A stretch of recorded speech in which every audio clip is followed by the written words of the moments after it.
కృష్ణా జిల్లా మచిలీపట్నంలో ఏసీబీ వలకు మరొక అవినీతి అధికారి చిక్కాడు. 40,000 లంచం తీసుకుంటూ ఆర్డీఓ సిసి త్రినాథ్ పట్టుపట్టాడు. ల్యాండ్ మ్యూటేషన్ ఫైల్ ను ప్రాసెస్ చేసేందుకు 40,000 డిమాండ్ చేశారని సిసి త్రినాథ్ పై ఆరోపణలు వచ్చాయి. లంచం తీసుకుంటూ ఉండగా ఏసీబీ అధికారులు రెడ్ హ్యాండెడ్ గా పట్టుకున్నారు.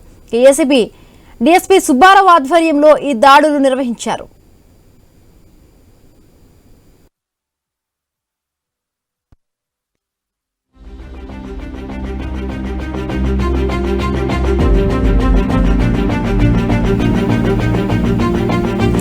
కృష్ణా జిల్లా మచిలీపట్నంలో ఏసీబీ వలకు మరొక అవినీతి అధికారి చిక్కాడు. 40,000 లంచం తీసుకుంటూ ఉండగా ఆర్డీఓ సిసి త్రినాథ్ పట్టుబడ్డాడు.